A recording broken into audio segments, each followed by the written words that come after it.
This is another iRaw podcast. We podcast to make the world a better place for animals.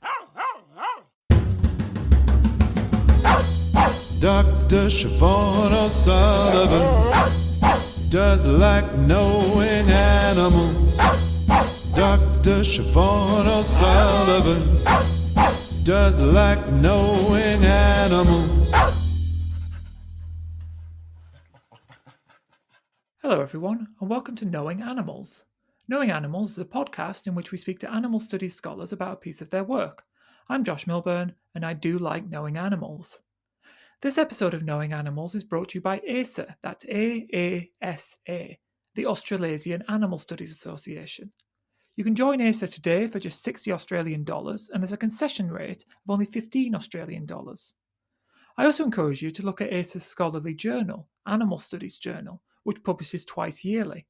Every paper is free to read online, meaning that the work is accessible even to those who do not have access to a university library. The episode is also brought to you by the Animal Publics book series from Sydney University Press. Siobhan O'Sullivan, the original host of Knowing Animals, will be back later in the year with interviews addressing books in the Animal Publics book series.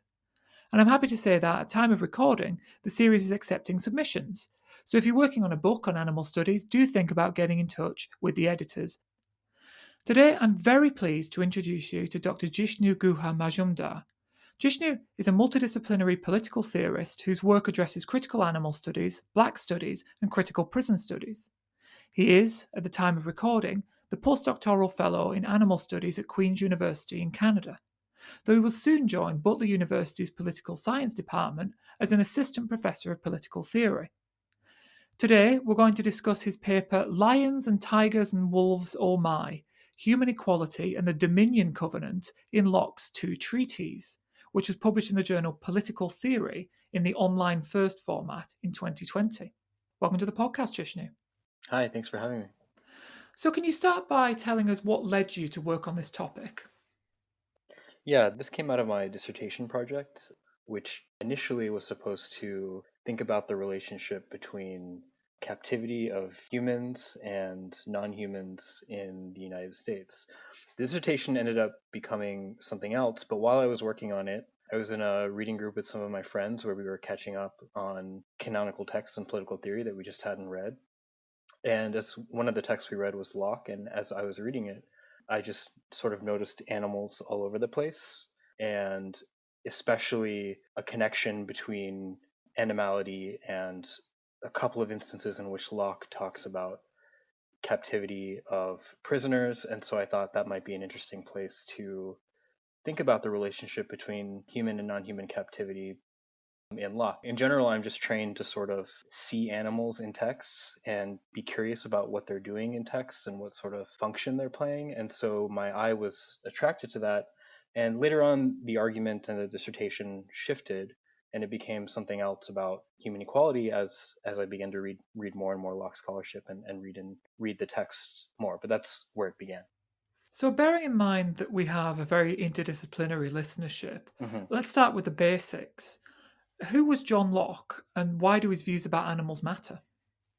John Locke was an English philosopher in the 17th century who has been very influential for a lot of things, but in particular, he is considered one of the forebears of modern liberalism. And so a lot of ideas, for example, that the constitutional founders of America, like Thomas Jefferson, etc., were extremely influenced by him in his work because he was sort of theorizing a way to think about legitimacy in political societies without the divine right of kings, with sort of an emphasis on popular sovereignty and what we now associate with sort of modern liberal democracies. And so he's really influential for the structure of a lot of what we consider today to be modern political societies. Now, in terms of why do his views on animals matter, this raises a broader question about how we think about these older philosophical texts that are in the canon of political philosophy. And for me, I turn to Locke not because I'm really all that interested in Locke, the man, per se, but rather because I think that these sorts of canonical texts are interesting as crystallizations or mirrors about what a society believes about itself. And so in close reading them, we can kind of get to the underlying assumptions or things that are unstated and try to figure out how societies are organized or how it sees itself. And so in that lens, I think that Locke is really interesting.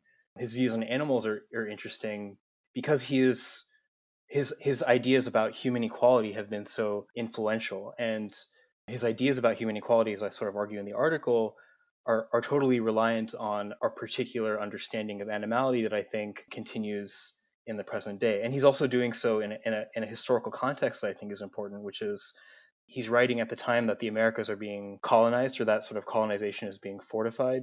And a lot of his writings are also part and parcel of that process. And I think that the process of settler colonialism in the Americas is really important for thinking about the structure of animal oppression today. And so I think Locke offers a way to really get under the hood, so to speak, of how contemporary humanism operates. That's really interesting. And I'd really like to get back to some of those issues a little bit later on. But perhaps it would be helpful first to go through the paper a little bit and Sure. explore some of the arguments that you offer. So I think it's perhaps fair to say that a typical reading of Locke would see animals as excluded from ideas of human equality, either because of kind of a bare speciesism. Perhaps that's a divinely ordained bare speciesism, but just rejecting animals because of species membership, or perhaps a slightly less speciesist, but perhaps still problematic, championing of human rationality, which Locke sees most animals as not sharing in. But you see these kinds of readings of Locke's exclusion of animals as a little bit too simple. Is that correct? So I think that animals are doing a lot of heavy lifting in Locke that is not recognized as such. So it's not simply that they're excluded, but rather what I argue that what occurs with animals in Locke's account is that they resolve one tension in his work, which is, on the one hand, he sort of just asserts that humans are superior to the rest of existence, that humans are the divine image of God, and that political societies ought to be founded on this sort of human exceptionalism.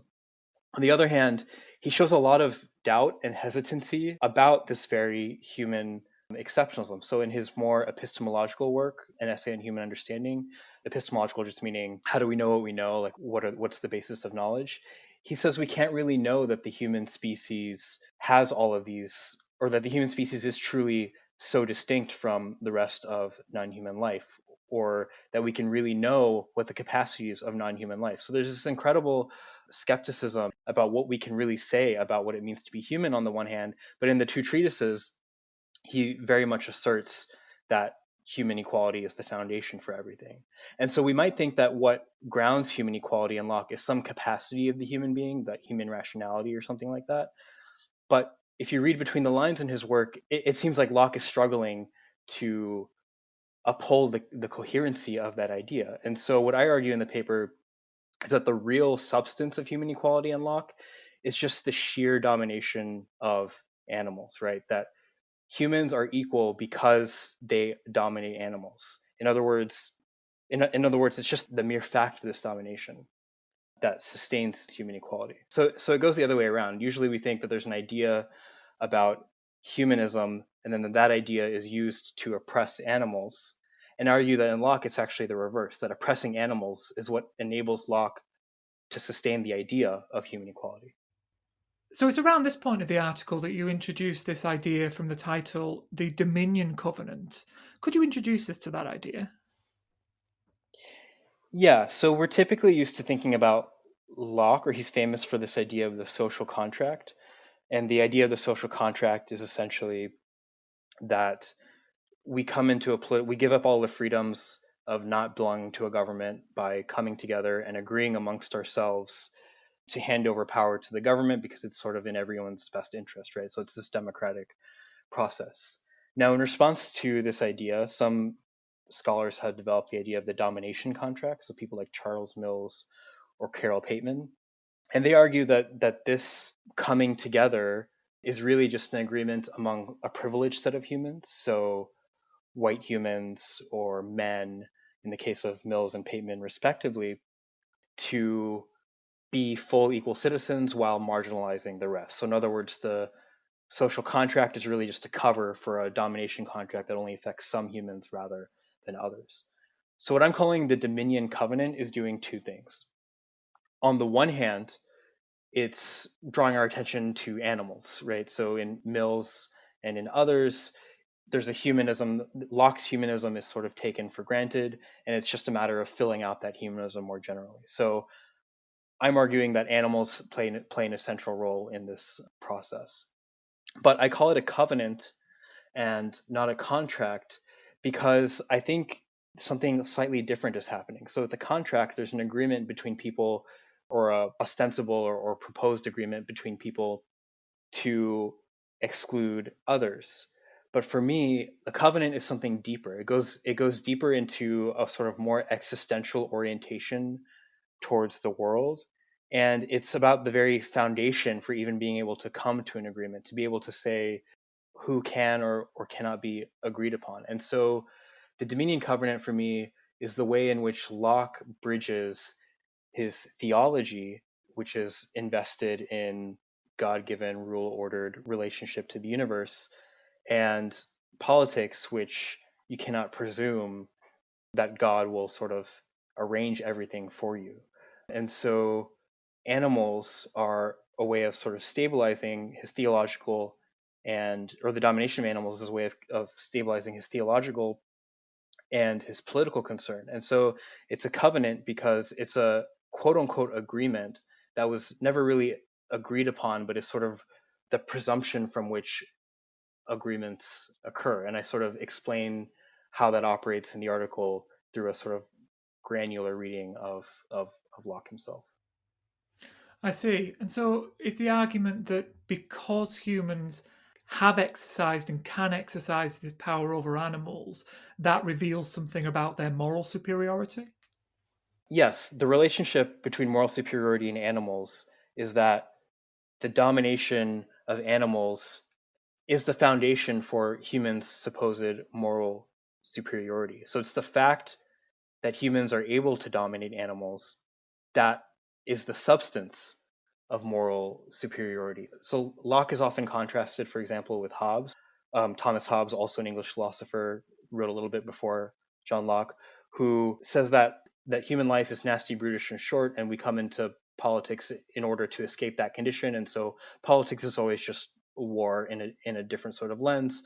And Locke is sort of contrasted with that as giving this idea that humans are sort of morally good essentially, and that we don't have to rely on force and violence, as the foundation of politics. And my argument is that morality is still predicated on a relationship of the war of all against all. It's just been localized into a war of humans against animals. I think lots of our listeners will be really interested in the way that you tie these ideas of dominion covenants to two very controversial aspects of Locke's thought. And one is his theories on property, which have been used to justify all kinds of colonization. And the other is theories on punishment, which have been used to justify all kinds of brutalization of criminals. Could you explain how you think the Dominion Covenant and the exercise of power and violence over animals links to these issues of property and punishment in Locke? Yeah, so in Locke, there is what seems like a contradiction, and it's a contradiction that we see in the US in general, in liberal democracies generally, which is on the one hand, there's a professed commitment to a sort of liberal human equality that treats every human as human and treats everyone the same. On the other hand, in Locke, his theory of property not only helps to justify indigenous dispossession, but it seems clear from the historical record, as scholars like Barbara O'Neill have shown, that Locke knew this, that Locke's writings in the two treatises were written with an eye towards the Americas. And simultaneously, Locke was also invested in the slave trade. And as you say, his theory has a theory of slavery that seems very consonant with modern mass incarceration.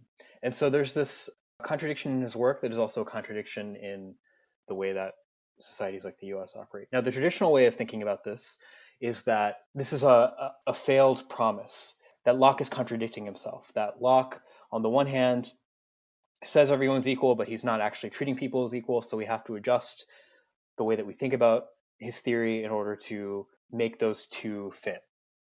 And I argue that actually that this is, if we seen through the lens of the Dominion Covenant and through Locke's speciesism, this is actually how liberal humanism operates, which is to say that in Locke, if the substance of human equality is not something like rationality or even just bare species membership, that it's really it's has a formal equality but is really substantively empty, that really just depends on the sheer fact of dominating animals, then his human equality will inevitably end up being extraordinarily labile and malleable and prone to what seem like exceptions but are not. And so what I mean by that is violations of human equality are justified when someone breaks with what I've called the Dominion Covenant, which is, this agreement, as I've sort of mentioned, that humans are superior to animals and that is enacted through the domination of animals. So if people do not dominate animals appropriately enough or in line with this certain ideal of human superiority, then it's like they're breaking this covenant and this agreement. And so that justifies their domination. So that plays out in two ways. As I show in the article, it plays out in his theory of property, in which legitimate property is very much tied to the ability to domesticate animals. So indigenous peoples in the US didn't, cattle and pigs and chickens came to the US with the advent of colonialism.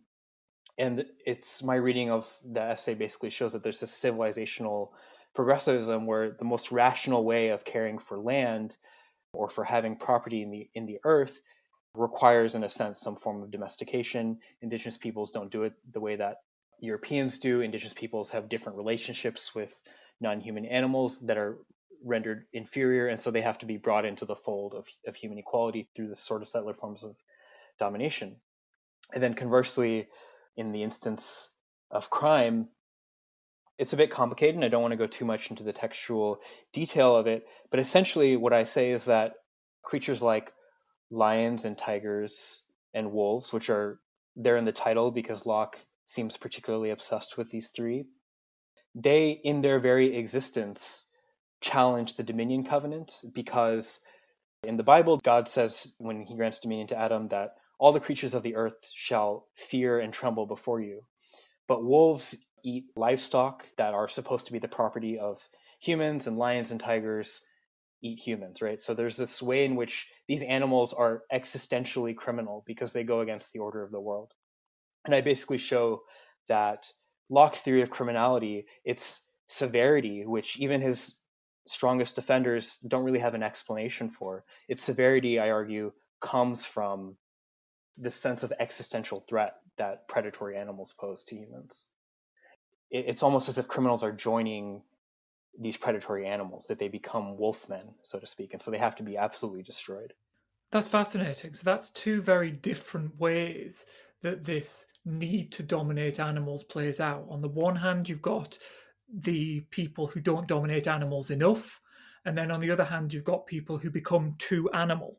And so both of them are, in a sense, excluded from equality in Locke's eyes.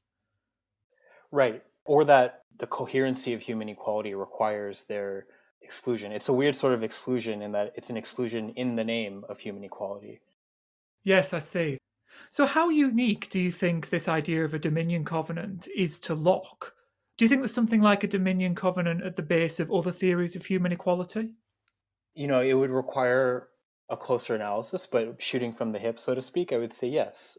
Part of what I find interesting, or what I think Locke also helps us to understand, is he's writing at the time of this shift from a religious humanism to a secular humanism. So, in other words, a humanism that is ordained by God, and a secular humanism that can stand on its own, even if, say, the Bible were shown to be incorrect. And a lot of what Locke is doing is balancing these two elements: a natural law Locke and a divine biblical Locke. And so that transition is quite difficult. And part of my argument is that animals help to suture that, or the domination of animals helps to suture that together, and that this secular humanism ends up sort of being a different version of religious humanism, and it's sort of linked through dominion. So one thing that I allude to at the end of the essay, but that I don't really substantiate, but which I do believe, is that a lot of secular humanism today is sort of a transmuted image of dominion. It's just not stated as such, or there's sort of a Christian heart to contemporary humanism, and Locke ends up showing us that transition. And I think that in terms of other people that are writing around the time of Locke, I think that there is sort of a tying between animals and these sorts of existential theological presumptions. Diego Rossello has done this work in the context of Hobbes, and Jacques Derrida's work, The Beast and the Sovereign, I think also attends to some of these issues. So let me ask what might sound like quite a dangerous question. If there is this idea of a dominion covenant underlying lots of ideas of human equality, what does that mean for the idea of human equality? Does that mean that this is something that we should be jettisoning? Yeah, it's a tough question, and I'm not sure I know the answer. I think what I hope to do is to show the limits of human equality, and especially to show that its limits as a foundation for thinking about justice. And part of what I aim to show is that human equality as a foundationalist structure, by which I mean it's sort of the existential presumption that we begin with, that sort of is like the rock in the center of our ethical universe, that its failure to live up to its promise that we can see in a variety of different ways in the modern world, and since the development of liberalism, is not a failure of implementation, but there's something at the core that I think Locke is really getting at, which is, on the one hand, we want to believe that there's something special about humanity. On the other hand, there's a lot of evidence that it's not so much the case, and so really just asserting the specialness of humanity hurts not only non-humans, but also ends up hurting humans as well. And so where I end up coming on the question of human equality is, I'm not sure that I'm ready to say jettison it, because even though it's not foundational, it does have a pragmatic use. And I don't mean to be condescending when I say pragmatic. Like, I think it's really important. Like, so many struggles for liberation have rallied around the cry of human equality, but I see that as something that maybe can push us forward, or can undo, or to call attention to contradictions in the status quo, but in the end is probably not the foundation that we need. And in a time where there's so much animal suffering and climate change and all the failures of human equality to be realized, I think, yes, maybe we need to cast about for a different way of thinking about ethics and liberation, even if that doesn't mean immediately throwing the baby out with the bathwater. Maybe we should be investigating alternatives. Now, to close, I'd just like to loop back to the very first question. So, you talked a little bit about the value of reading figures like Locke and reflecting on what he reveals about the zeitgeist when he was writing, but also the zeitgeist today. So, do you think that we as animal studies scholars should be engaging with these foundational texts in philosophy, in politics, in social thought more? Or do you think that this is something that has a role to play, but not necessarily a central role? In animal studies, I'd like to see 1,000 flowers bloom. So I think it is important, but if one is not a political philosopher, I don't think it's a waste of time to investigate the many other areas in which we need work on animal studies. I would actually maybe flip it the other way around. I think political philosophers need to think about the roles of animals in the text that we study. I think that this has not been done nearly as much as I thought it would have been, given the central role that animals play in these texts. Now, Jishnu, we ask everybody who comes on Knowing Animals 5 quick questions. Are you ready for your 5 quick questions? I am. Can you recall the first piece of pro-animal scholarship you ever read? Yeah, so mine might be a little unorthodox.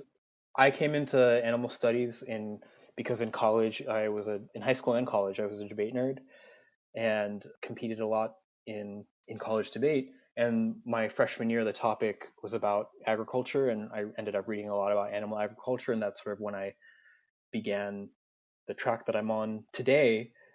And there was a mishmash of a lot of things that I read at the time, but the one that sticks out as I was thinking about it was a blog that still exists written by James Stanescu, called Critical Animal. And it was immensely influential for me then. It introduced me to a lot of continental animal philosophers that continue to influence me today.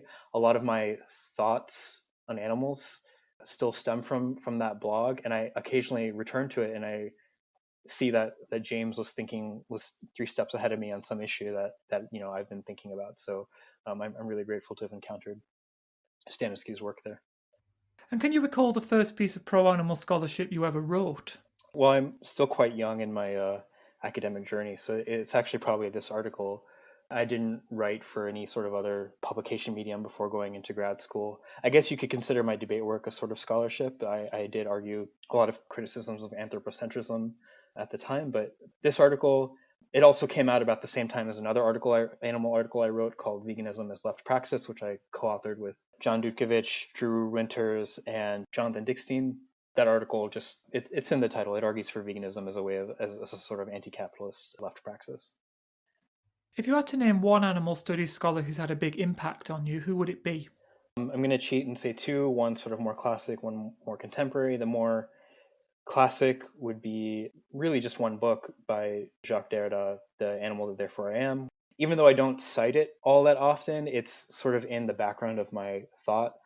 His sort of deconstruction of the history of Western thought and the role that animals play in it, in a way that I think is also different from a lot of contemporary animal studies scholarship. And then the more contemporary one would be Dinesh Wadiwell, whose work I think is just fantastic, and I try to read as much of his work as I can because I think he's really good at integrating an understanding of what role animals play in capitalism, in biopolitics, and in contemporary political philosophy. And I think he just does it really well. What do you think is the most important thing that academics can do for animals? I don't know what the most important thing is, but I can say how I think of my own work, which is I sort of think of the relationship between what academics do and what non-academic advocates could do in terms of sort of an ecology of knowledge and practice. So in other words, they're inseparable from each other, what academics do and sort of what happens advocacy-wise, but they're inseparable in their difference. They're inseparable because they occupy different niches that can be mutually reinforcing. And so the niche that I think that academics have, which is both a blessing and a curse, is that at least when our academic hats are on, we're not tied to the exigencies of immediate action, of trying to do one thing after the next, or of being immediately confronted with all of the problems. In ideal circumstances, we have a meditative space or a space to really just sort of reflect on the underlying issues or the broader things that are going on. And so from that perspective, I think academics can have a space to challenge doxa or challenge common sense or to challenge underlying assumptions that maybe we don't have time to do when we're sort of on the ground, and to try to think and deal with the implications of impossible and scary thoughts, like what if human equality is not all that it's cracked up to be, or how deep is the structure of animal oppression, right? On the ground, those thoughts are not always very helpful, but they can be helpful in a sort of broader or longer term sense. And so I think what I try to do, at least, or what I think academics can do, is really sit with those questions in a way that's related to animal advocacy, but not necessarily reducible to it. If you had the power to change one thing about the human-non-human animal relationship, what would it be? I suppose it depends on how strong this magical wand is. If I could just wipe away every institution of animal exploitation, that would be one thing. But maybe a more helpful answer would be that it would be a change in infrastructure or in the way that we encounter animals. I don't have a ton of faith in changing individual hearts and minds, but I sort of think our individual hearts and minds follow our material environments and lived worlds and infrastructures. And so operating on that level, I think, is a thing I would change. So whether that would be making it such that we don't need to eat meat that comes from dead animals. I'm not 100% sure where I come down on lab-grown meat, but I do think it has potential in that way.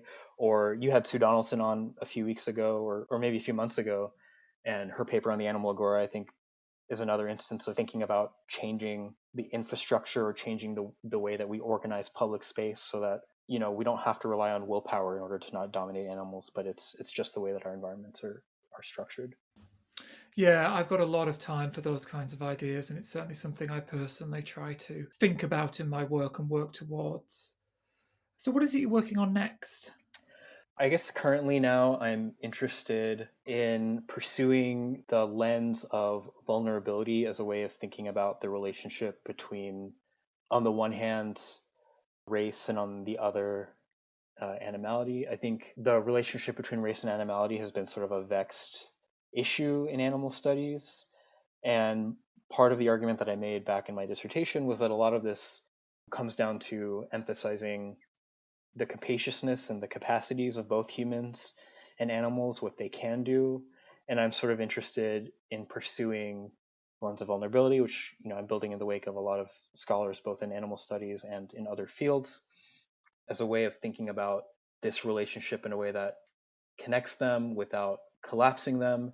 And concretely, that's taking the form of an article that I'm writing about this Italian feminist named Adriana Cavarero, who has a concept that I think is really interesting called horrorism, which are these sorts of violence that really latch on to one's existential vulnerability that doesn't just seek to cause death, but tries to erase your singularity from the earth. And I think it's a really useful way of thinking about both anti-Blackness and anthropocentrism and developing that into an article. And how can people find out more about your work?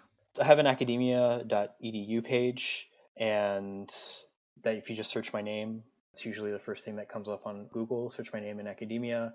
And I occasionally post on Twitter. I definitely post my articles there, and I'm looking up my Twitter handle because I don't remember it, but it's at JGuha-M, so at JGuham.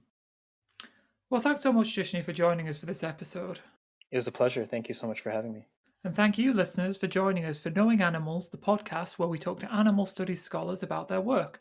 Don't forget to follow us on Twitter at knowing_animals or on Facebook, and you can just find us at Knowing Animals. You can also follow me on Twitter at Josh L. Milburn or at Instagram at @aveganphilosopher. Don't forget to tell others about us and to review the podcast on iTunes. Reviews make it easier for others to find us. I'm Josh Milburn, and I do like knowing animals. For more great iRaw podcasts, visit irawpod.com. That's IROARPOD.com.